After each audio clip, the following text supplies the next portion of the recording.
welcome to Dear Katie, the podcast that amplifies courageous voices and real stories of resilience, healing, and hope after trauma. Inspired by the many letters Katie has received over the last 20 years, each week she interviews survivors, healers, and experts to honor their stories and explore the many paths to healing and hope. Before we begin, please know, many episodes of Dear Katie cover sensitive topics related to sexual violence, trauma, and recovery. Listen with care and take the space you need to take care of yourself. Your well-being is what matters most. Now, let's join Katie and today's guest for a conversation that matters. Hi, everyone. Welcome back to the Dear Katie podcast. This is Katie Koestner, your host along this incredible journey, taking us from survivors, speakers, actors, authors, experts, you name it, but everyone has given so much, and I have no doubt that all of you will also take more away from today's interview with Donna.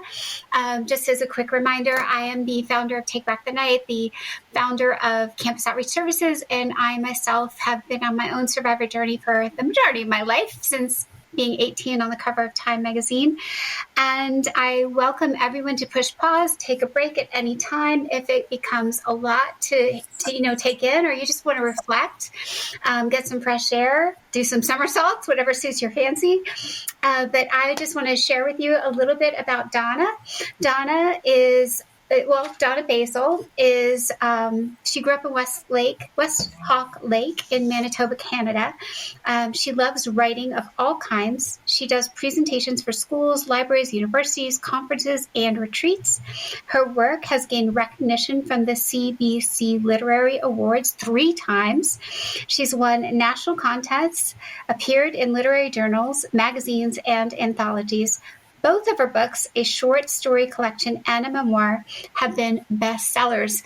And of course, she is also, like many of us, a survivor herself. So Donna, welcome to the show. Thank you. I'm happy to be here. Yes, yeah, absolutely. So I mentioned West Hall Lake, but tell us, no one knows how old you are. They don't know anything about you. I'm privy to your bio. It's really incredible.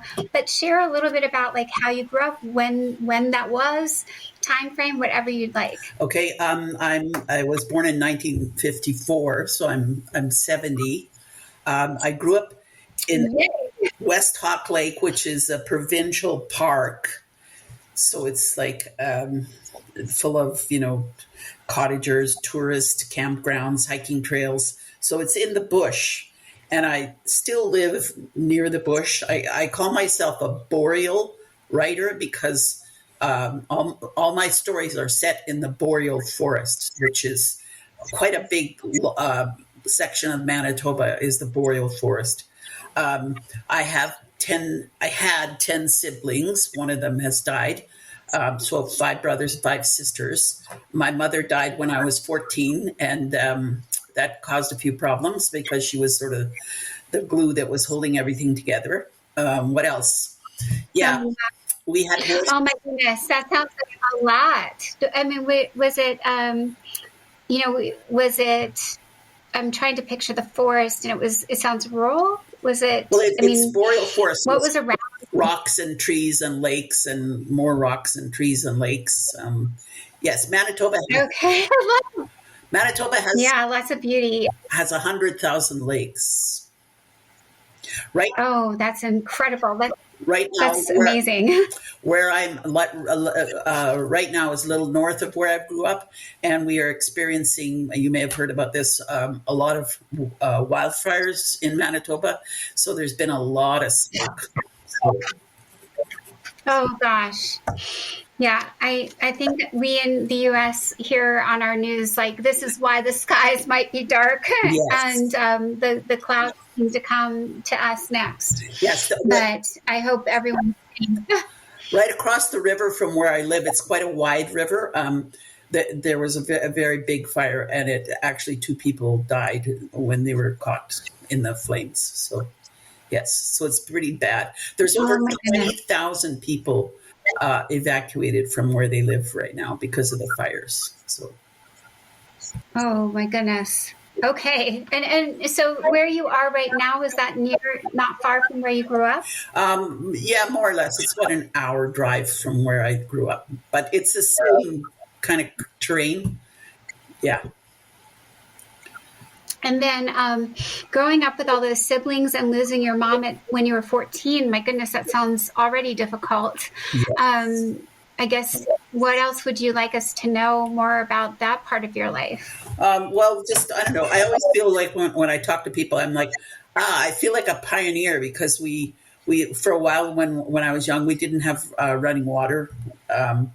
We used a wood stove. We built everything by ourselves. We had a construction company. We had to work on the making lumber and building things. So we had we had horses because we dragged the logs out of the bush. So yeah, I'm sounding like a pioneer more and more. Oh yeah, we had a cow. Oh my gosh, that's amazing! I mean, it sounds like either we have a few shows, and it feels like it's a comeback. With the Yellowstone TV series and shows just really honoring, just honoring that life. And I grew up on watching and reading the books Little House on the Prairie. Yeah. So I'm kind of revisiting my own childhood right now. Yeah, we also had a cow that I had to milk all the time. So yeah, it's just. Oh gosh. So did you mostly then grow up growing and eating your own food and all of that? Yes, You were yes. Okay. Hunting like moose and deer and catching fish, and to get a piece of bologna was kind of a big treat because it wasn't a game or a fish and stuff. So yeah, pioneers. Okay. Yeah. I love it. So I know we'll get to the writing, but I know you also went to college in Canada, I think, right? Yeah, I have an honors English degree. So yes, somehow. Okay. But that's the other thing. That's, looking back, I went to a one-room school. So that was like, that's pretty cool that I managed to get to university too. So yeah. Absolutely, from a one-room school. And was that the real deal, Donna? Like where that's what the Little House on the Prairie books are.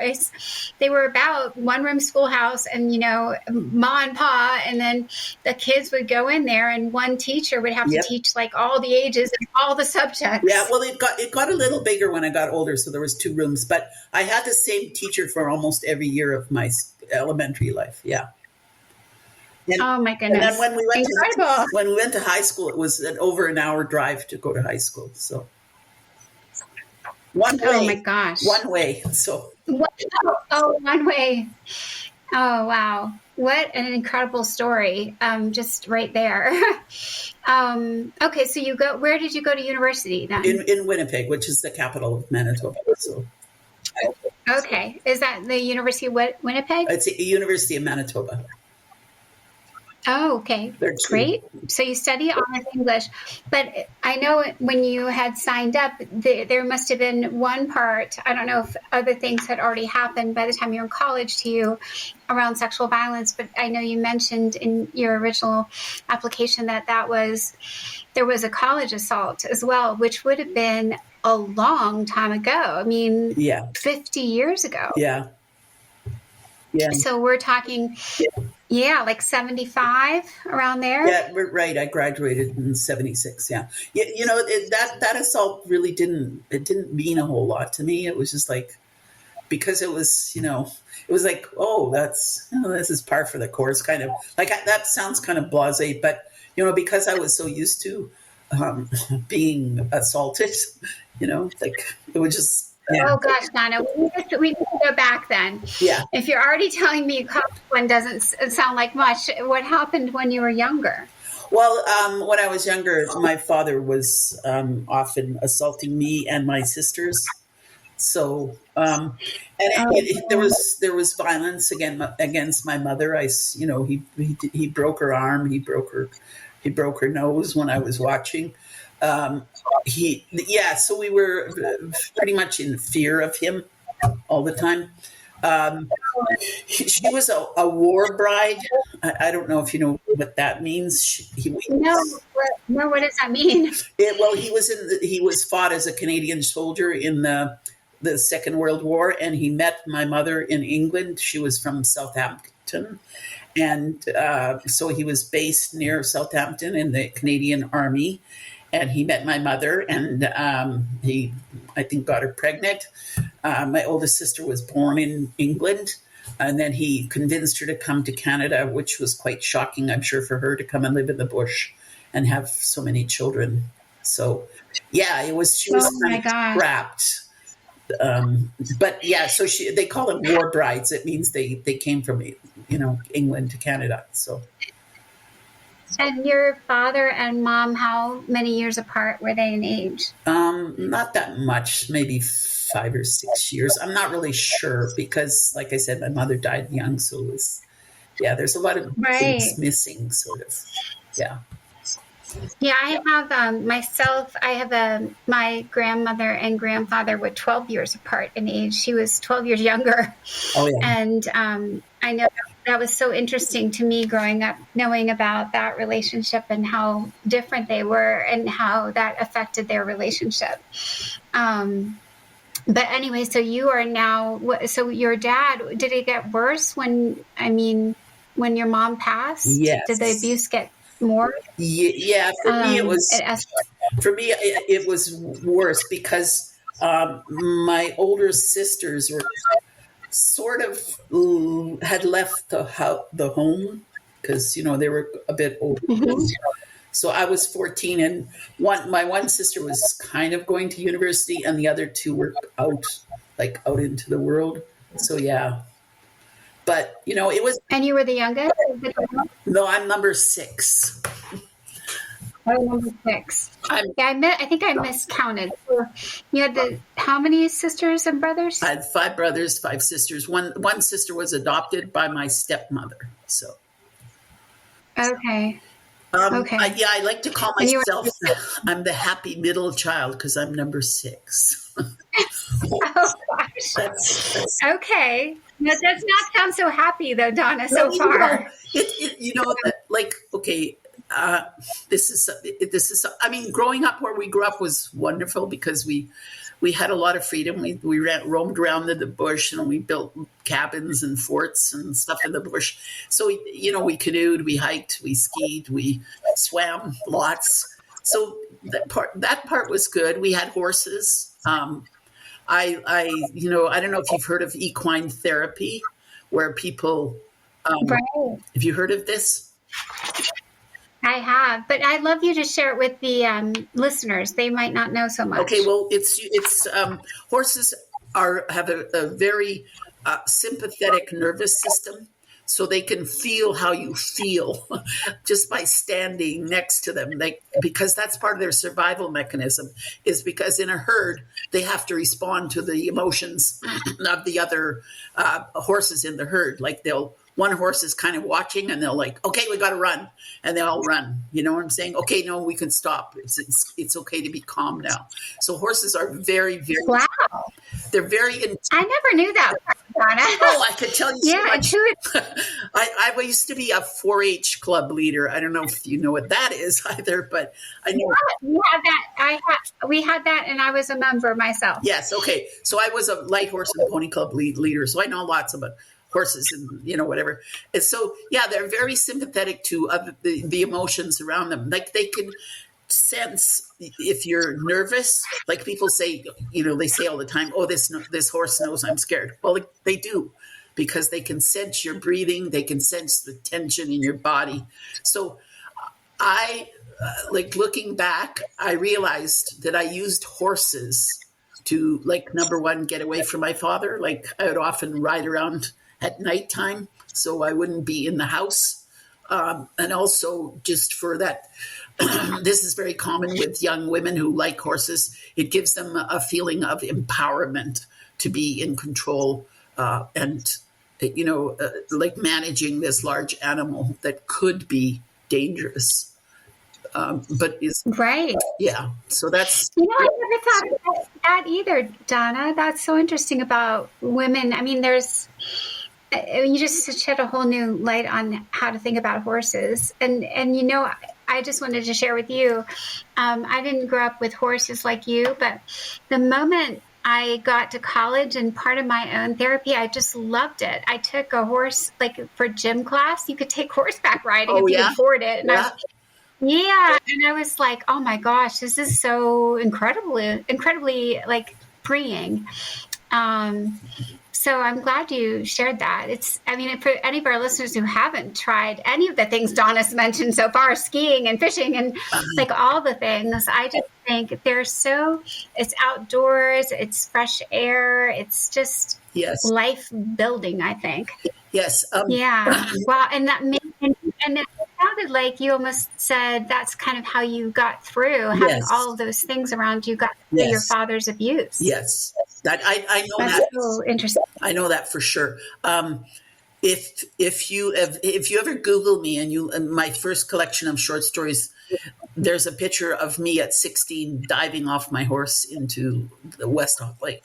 Oh, wow. A very famous photographer happened to be driving by and he saw us playing in the lake with our horses swimming. So he took pictures of us. So that is so amazing. Yes, it is. It is an amazing picture too, if you Google it.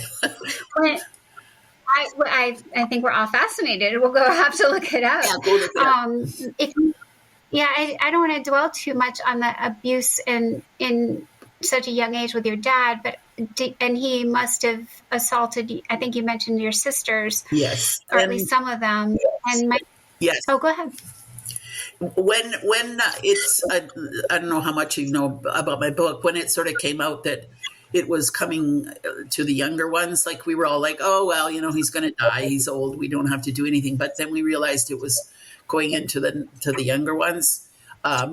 It's, I don't know how much detail you want about that, but that was something that sort of spurred one of my sisters to go to the police. And then 4 of the sisters made reports to the police. So. Oh, I see. Okay. So you all bonded through that hardship, do you think? Or sometimes I think it was difficult because it as happens in churches or in schools or in universities. There's the people who want to do something and are supportive, and then there's the ones who don't want to do anything and are hostile, which happened in my family.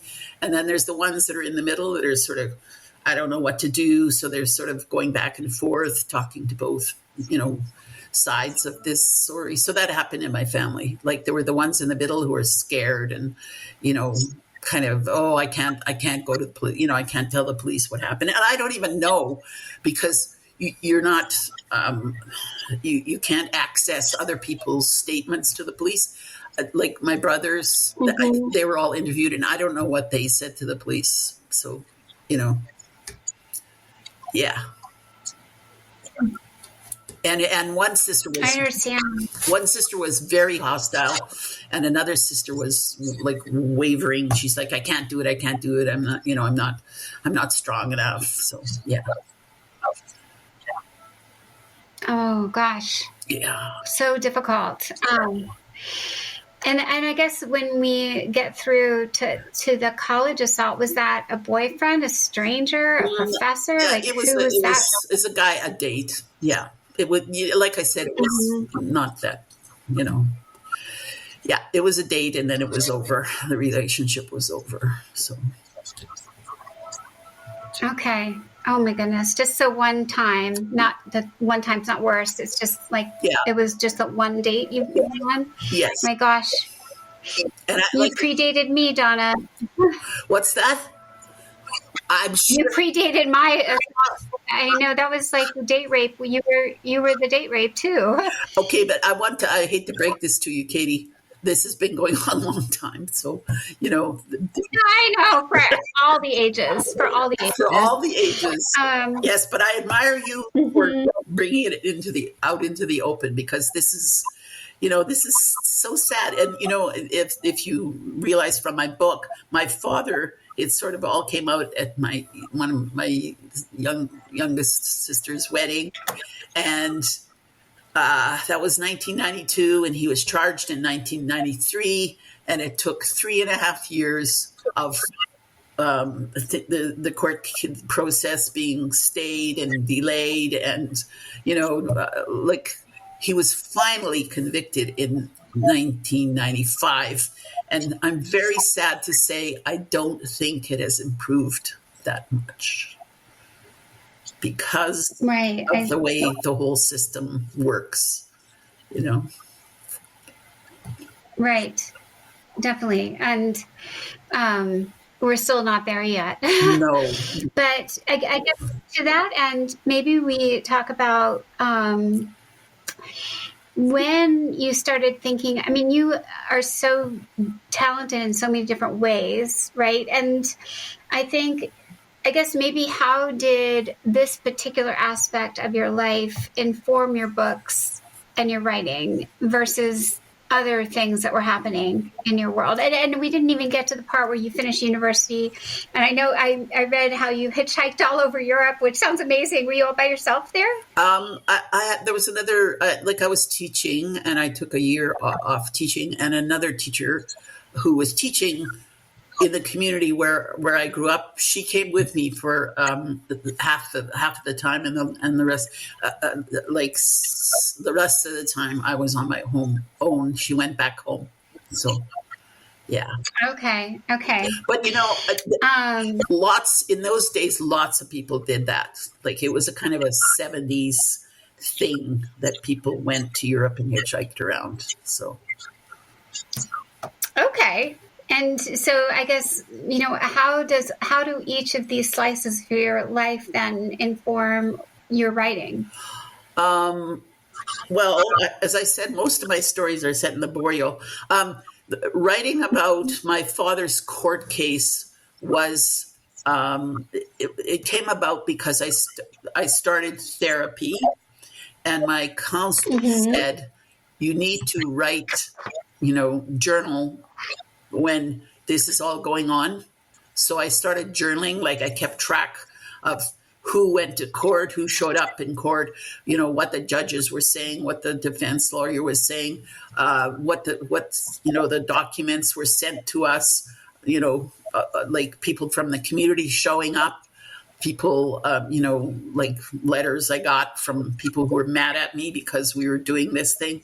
I kept track of all of that. And then after it was over, I thought to myself, this needs to be a book. And I had been looking for a book about what happens when you go into the court process. And I could never find a book that talked about the court process. Which was a huge education to see. Like I said, it took 3.5 years to see how it worked when you do get, someone charged. And especially, it seems to be worse because people don't like to believe that not all families are happy families. It seems to be worse when it's someone in your family. And you probably know these statistics, like 80% of the time it's somebody that 50% of the time it's somebody you're related to, like those statistics, right? It's not the strangers that's doing it. So it was very, very difficult. But, and you probably also know that most people, a really high proportion of people who have been sexually assaulted as children are really messed up, and they don't have the capacity to do what, is required when you write a book. So, what do you think? How do you think you escaped those tremendous predictable statistics? How did you overcome them? I think because of the way we grew up, we had to be very kind of self-reliant and resilient, and and also the horses. I don't know. Yeah. So horses and your lifestyle helped you overcome trauma. That's so interesting, Donna. Also, I had a lot of good therapy when I started going into therapy. So I went to support groups. I went to, conferences. I had a lot of good support. I had a lot of good friends that were supporting me through the whole process. My husband was supportive. He also was a lawyer, so he helped explain all of the legal stuff. Unfortunately, he died by suicide because Oh no. of his own history. So, Well, wait. Let's go back through a couple of those things. Those are major things to talk about.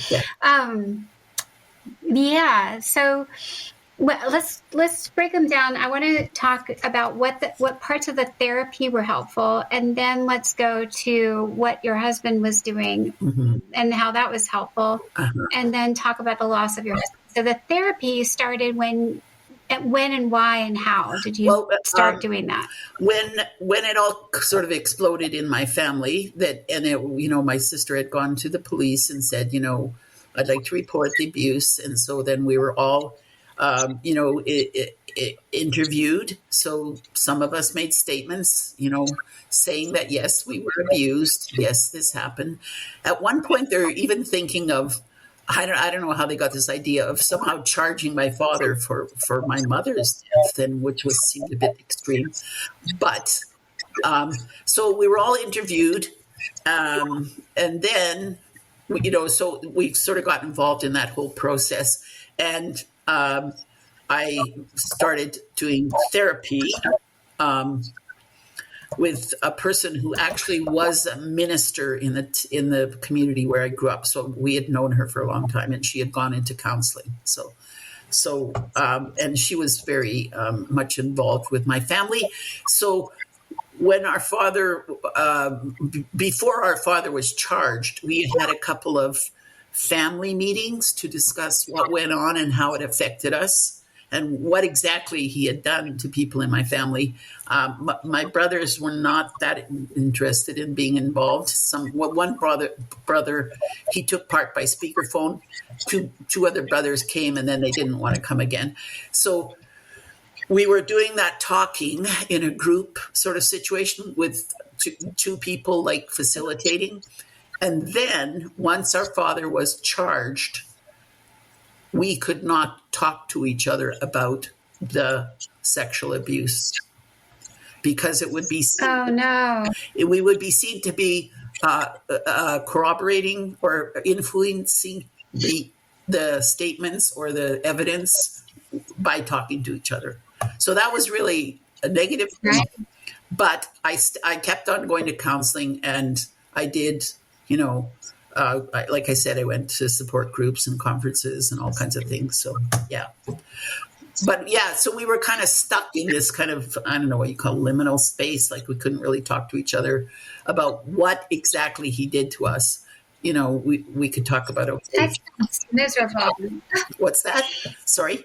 I mean, that just sounds like another miserable part of the system. Yes. That you and your own siblings, like it seems like punishment again and again and again. It was. And at one point, the defense lawyer actually accused us of, we were collaborating to kill our father because nobody said he didn't do it. No one in the community or no one that knew him, his siblings or whatever, because I had like 10. Well, he grew up in a family of 12. I had all these aunts and uncles, but no one said he didn't do it because of his general violence and sexual predation. But the defense lawyer decided to go with this. Oh, he's too sick to stand trial.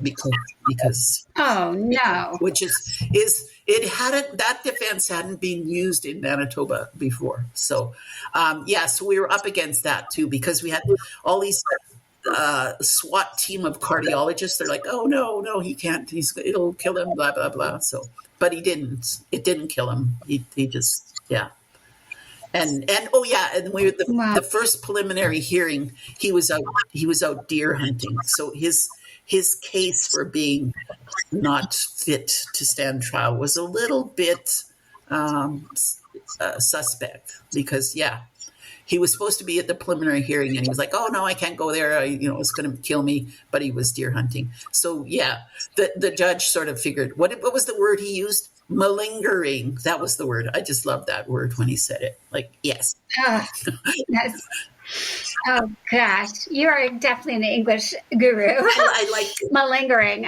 Yes. I like it too. Yes. But yeah. So we were kind of caught in that place, and like I said, some people in the family were hostile. Some were. My stepmother, strangely enough, supported him and protected him.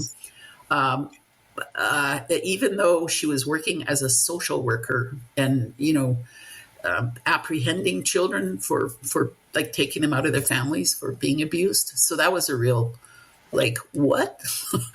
Yes. Yeah. Okay. So that is a full picture of that debacle. But I guess the end result. So how long did the whole debacle last, and then what was the outcome at the end, very end? At the night before he was supposed to go on trial, he pleaded guilty. He pled guilty. And then, yep. And what did they do to him? Basically, not much. And so we had, like, my family came to Winnipeg from quite a few different places to take part in this trial because we were witnesses. And we showed up at court the next morning, and the judge, like, was talking. He said, "Okay, this is now a sentencing hearing." Which is, and that was the first time you heard it when he said that. Yeah, because he had pled guilty, so now there was no trial, and it was kind of another suspect move because I guess he realized he's probably going to whatever. So then usually at least in Canada you have a month or so or a little while before they do the sentencing thing, but because of his health, I didn't realize at the time because, we were didn't understand what was going on. I think the judge decided, no, we're going to have a sentencing hearing right away because I do not want to put him in jail because of his health. So that judge made that decision, and he gave us lunchtime. He said, go off and think about the effects and come back ready to tell the court what, to help us with the sentence. Were you allowed to do that part together, or did you still have to separate? We had to separate. We couldn't hear each other's. Even to think about it? Oh my gosh. Yeah. That's crazy. I know. Okay. Once we were finished, we could listen to the others, but I think I was the last one. And here's that. It was just like, if you read the book, it's just like the court was just like Monty Python. It was just nuts. It was so nuts. So I came in, my other sisters had made their statements for the sentencing part. And I sit down and I'm sort of crying, but I'm talking clearly. And the judge is looking at me and I'm just staring at the judge because here's the other thing. The judge, this was one of the crazy parts. Because of my father's health, he had it in a hospital. And my father was in another room with a whole pile of paramedics giving him nitrate, like you stick under your tongue. So anyway, and to keep him from dying apparently, but he took a lot of nitrate. You know about this thing when people have angina? No, maybe you don't. You're too young, probably. No. Anyway, so yeah, I don't know. So he was. You could tell us. He was in another room. We couldn't face him, so I'm just looking at him. So he's pled guilty. That was another funny part because they're like, we can't hear you. Let's go in the other room. And no, let's all go in the other room because we all want to hear him. We all want to see him. No, you can't do that. Anyway, so I'm talking to the judge, and my stepmother comes up and grabs me and pulls me into her boobs and says, Donna, don't do this. Like she's whispering to me. And this was so crazy because we're in a courtroom, although it was in a hospital. She could have choked me or stabbed me or something. Like you're never supposed to approach the witness when the witness is on the witness stand, right? Like that's pretty basic legal stuff, right? And everybody was just staring at her doing that. Like, I don't know what people were doing. And finally, the judge told her to, to step away from me. But it was that part was really weird. That was just one of the many weird things. Like, it was just so bizarre in the hospital. And it was like really, really cold outside, but the hospital was sweltering hot. So it was probably like minus 30. I don't know. Yeah. In Manitoba, we get that lots. And they had all the windows open because the hospital was old and it was just super hot. So we kept making jokes about, this is what hell feels like. So it was, yeah. Anyway, so then they did a sentencing hearing the next day after we made our statements. So we all came back the next morning and the judge said, okay, no contact with children under 16, which was promptly, violated that condition because my brothers were leaving their kids with him. He'd had to take sexual offenders counseling, which was also promptly not listened to because he would always say, "Oh, I'm too sick, I can't take it." And he had to relinquish his driver's license, and that really upset him. So that's the only thing that really stuck. Oh. So, yeah, here's another. My gosh. Another amusing thing was just before he was supposed to go on trial, a friend of mine, her mother had seen him in a close by town at the shopping mall, walking around without my stepmother, without his oxygen, without his wheelchair, which were things he, said he had. So he's walking around like Christmas shopping because this was close to Christmas. And so she called me and said, I've seen your dad. He's walking around. He looks fine. So I told the Crown attorney, and he told, the judge, and also you have to tell the defense lawyers too. So, but it was too close to when the trial was supposed to start. So it was kind of not, couldn't be used as evidence because, whatever, they have to have time to sort of examine it. But they brought it up in the sentencing hearing, and the judge said, well, he was seen in the mall, and the defense attorney was, well, it was a small mall, my lord.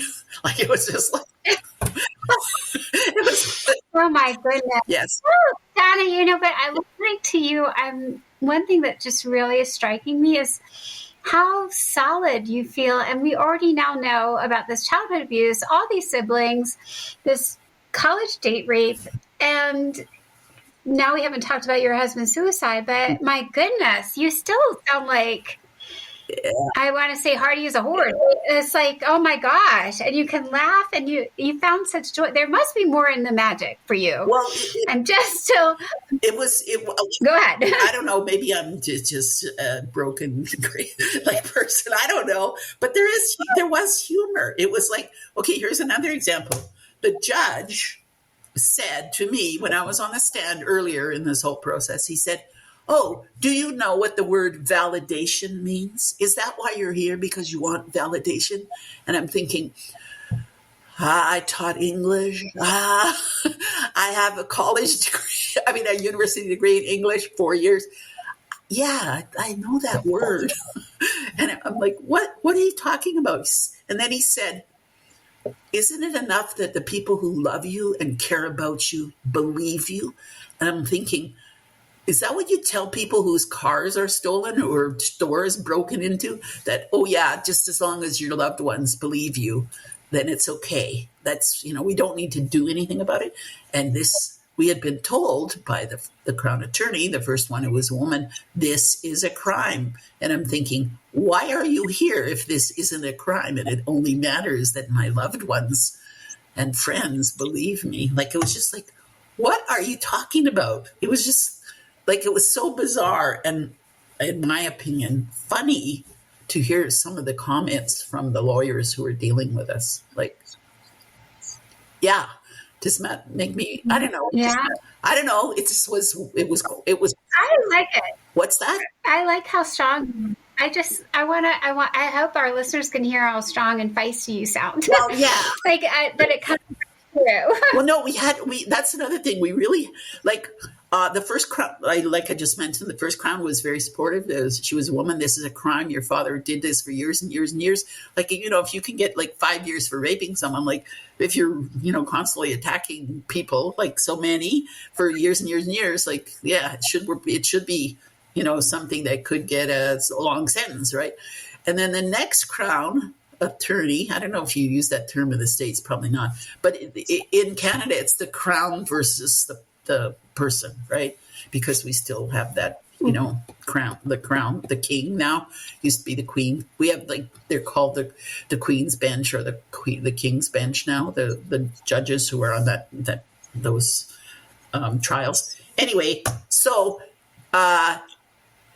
yes, just the idea that second crown attorney was a man, and he was like, I don't know why this case has gone on for so long, but I don't think it should continue. It's just not worth it. You women are all hysterical, because a few times I tried talking to him, like on the phone, and you're emotional. I don't like talking to you. I think this should be dropped.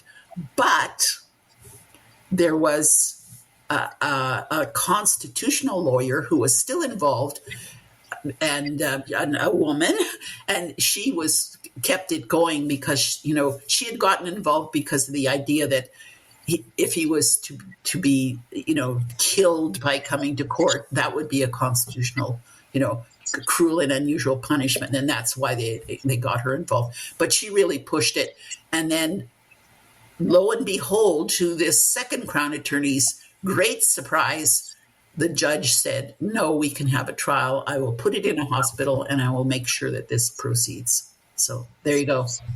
Yeah. Yes. Amazing, Donna.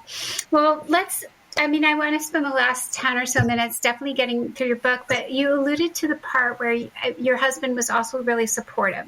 Yeah. And I kind of sense you don't need a man to have a supportive world around you. But if you did tolerate this man, I'll say tolerate, I don't know, maybe it was the love of your life and you miss him every single moment and you all had the perfect relationship. But I'm just curious if you felt like he did do some really helpful things. Yes, he came. I know.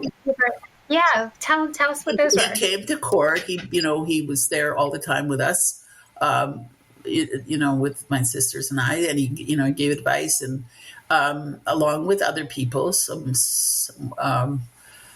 lot of the women in my small community came, which was really incredible. Like a lot of older women who knew my mother, and also even like his sister came, although she had admitted. I got to be careful here because this is hearsay.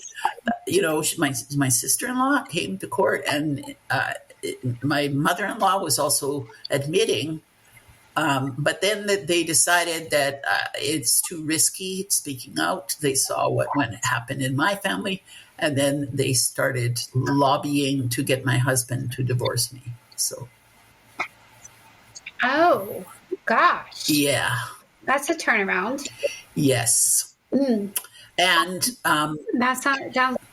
That's more tribulation. That's a whole other story, but I'm not going to go into great depth. And so he tried, and then he was sorry that he tried, and he did a bunch of really, really bizarre things, and then he died by suicide. So because whatever happened to him, and also to people in his family, so our fathers were similar, no surprise. Because I went to high school with him all through high school. So, yes. Well, that's how you met him. Yeah. So now, curious question: did he know what you were going through when you were in high school? In high school together? No, not really. Yeah. We were just more like friends, and then we started dating later on. So, okay. It was like his father, did have a similar history of violence and sexual problems. So his way of dealing with it was not to, because I said, I'm going through all this therapy. Would you like to come? Would you? And he was like, no, not no. So yeah. Okay. Well, Does that all make sense? tell us more about it. It does. It's a very windy tale of lots of things, but it is a beautiful, powerful one all at once. Yeah, it is. Mm-hmm. No, it is. I I just want to say one more time that one more thing about that. Like Yeah. you asked, why did I write the book? I wrote the book because of my husband. I wrote the book because of my kids. I wanted my kids to know that this is a big deal. This is not, because they're saying, "Oh, why are you making such a big deal about it?" It's a big deal. It hurt them. It hurt me. It hurt him. He was willing to die rather than talk about it. So that was another super strong reason for writing the book. Yeah, absolutely. Absolutely. So powerful, Donna. I guess a few other questions I always like to ask everyone about if you had to say, when things still get hard, I mean, who cares if you're 70 or 50 or 30 or 20? Right. As a survivor, it's not like it's all better. And I always say it like this, Donna, like I think when someone says, well, when are you going to get over that abuse, rape stuff, and think positive? Right. Start putting the sunshine back on. I'm like, do you forget when your great aunt or lovely, amazing grandma or someone passed in your life? Does someone go around and say, what are you just going to forget about them? They're gone. Yeah. Just get over it. No more mourning for you. So I always say, like, what are some ways that, you either answer that question for yourself? What does it mean to get through it, get over it, get around it? And then what has helped, some of the highlights of moments when it was hard, and then what happened that you could pull yourself through? Well, counselor, I like, all of the counseling that I did for sexual assault, I applied the same things to suicide, bereavement, groups and long-term relationship with a counselor. My kids went for counseling, like talking about it with friends. Everybody that knows me is aware of both the suicide and the sexual assault. So that is quite liberating, because I don't hang around with people that don't want to hear about it, So that's one thing. Up until, let me see, I don't know, a few years ago we had horses, so horses still helped. When my kids got older, then, and I got kind of too old to look after them on my own, we got rid of them. But I also exercise. Like I taught cross-country skiing. I taught downhill skiing. I did canoeing, hiking, biking, all that stuff. Exercise, counseling, body work. Like when I was going through the sexual abuse, I was getting massages every week, like more or less. Now I don't get them so often. I can't afford to do that. But that's, to me, was really important, just to be, touched in a safe way. That probably makes sense to a lot of people.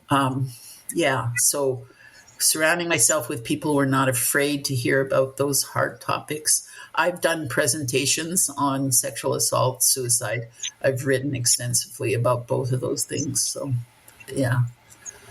So you are. This is how I explain it to people. It's like I had this knife. It's really a sharp knife, and every time I talked about it, of these topics, it was like I was hitting the knife on a rock. So the knife got duller and duller and duller, and it couldn't cut me anymore. So that's my metaphor for how to, It's still there. It's still a knife, but it's not. It's dull because I just talk about it and write about it. Yeah. So. That's a really powerful image, Donna. Yeah. I'm like thinking about that a lot because so many victims, especially women, we turn our pain against ourselves, and males who are victimized often turn it outward and become the perpetrator. And, women cut, they pierce, they self-harm, they self-medicate, they do all these destructive things. And, cutting is one of them. And thinking about the knife becoming dull and unhurtful is really powerful. Well, I love it. Here's another image that I use. It's like, and I think I put this in my book. It's like I was carrying this bag of rocks ever since I was a little kid. So every time my father assaulted me, it was like I got another rock. But it's when I started talking about it, it was like, here's a rock. Take this rock. You can do what you want with it. You can throw it away. You can ignore me. You can throw it at me. But I'm giving you this rock. So now I don't have any rocks. I got rid of them. Yeah. So that's another.